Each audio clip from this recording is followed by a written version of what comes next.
प्रणाम। हम राजेंद्र कुमार लाल अपने के हम अपन यूट्यूब चैनल पर स्वागत करै छी। आइ एकटा मैथिल नया कविता सुनाबऽ जा रहल छी। एहि कविता के शीर्षक अइ सबसँ सुंदर जनकपुर धाम। सबसँ सुंदर जनकपुर धाम ई हमर 11वां कविता अइ। ई कविता हम संपूर्ण जनकपुरवासी के समर्पित करऽ चाहै छी। आओ ई कविता के आनंद लिया। जग में देखलहुँ अनेक कंठाम, जग में देखलहुँ अनेक कंठाम, सबसँ सुंदर जनकपुर धाम। जग में देखलहुँ अनेक कंठाम, सबसँ सुंदर जनकपुर धाम। ई अइ विख्यात ऋषि मुनि का आश्रम, धर्म संस्कृति के अद्भुत संगम। ई अइ विख्यात ऋषि मुनि का आश्रम, धर्म संस्कृति के अद्भुत संगम। एतऽ छै प्रभु श्री राम के सासुर गाम, सबसँ सुंदर जनकपुर धाम।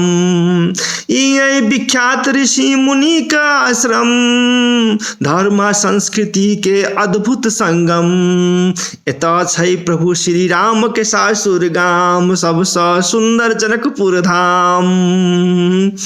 राशि जनक केलखिन जतऽ कन्यादान, जतऽ अष्टावक्र केलखिन शास्त्रक व्याख्यान। नित्य गंगा सागर आरती बढ़बै जिनकर सम्मान, जानकी मंदिर के अखंड कीर्तन छै महान। राशि जनक केलखिन जतऽ कन्यादान, जतऽ अष्टावक्र केलखिन शास्त्रक व्याख्यान।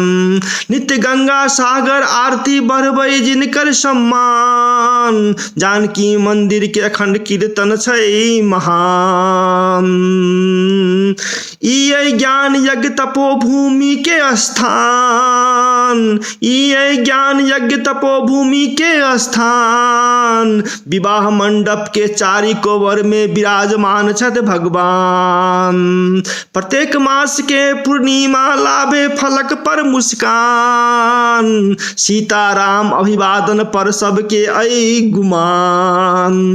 ई अइ ज्ञान यज्ञ तपोभूमि के स्थान, विवाह मंडप के चारि कोवर में विराजमान छथि भगवान। प्रत्येक मास के पूर्णिमा लाभे फलक पर मुस्कान, सीताराम अभिवादन पर सबके अइ गुमान।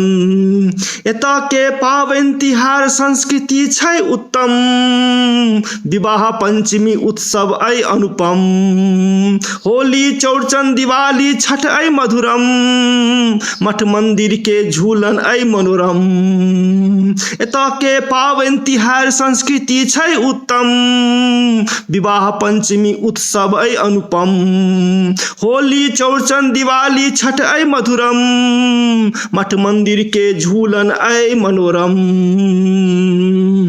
दशमी में जनकपुर नव कन्या सन सजल, सबटा पोखरि रहुआ पोठिया माछ सँ भरल। दशमी में जनकपुर नव कन्या सन सजल, सबटा पोखरि रहुआ पोठिया माछ सँ भरल। दूधमती धनुष सागर अइ देवलोक सँ जोड़ल, पाग दोपट्टा के परंपरा छै निरंतर चलल। दशमी में जनकपुर नव कन्या सन सजल, सबटा पोखरि रहुआ पोठिया माछ सँ भरल।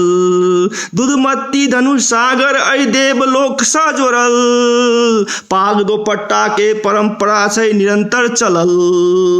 नौलक्खा मंदिर अइ सभक शान, मिथिला अइ हमर अहाँ के पहचान। नौलक्खा मंदिर अइ सभक शान, मिथिला अइ हमर अहाँ के पहचान। मातृभाषा मैथिली अइ मधुर बोलक मान, खान पान में खास अइ पान मखान पकवान।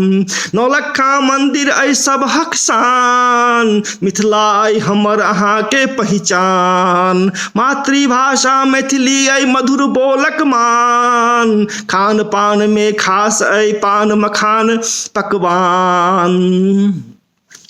ई मिथिला के राजधानी, आस्था आध्यात्मिकता के धनी। ई मिथिला के राजधानी, आस्था आध्यात्मिकता के धनी। मिथिला पेंटिंग आई जहान में नामी, रानीहार सब गोटे छी बड़ भाग्यमानी। ई मिथिला के राजधानी, आस्था आध्यात्मिकता के धनी। मिथिला पेंटिंग आई जहान में नामी, रानीहार सब छी बड़ भाग्यमानी।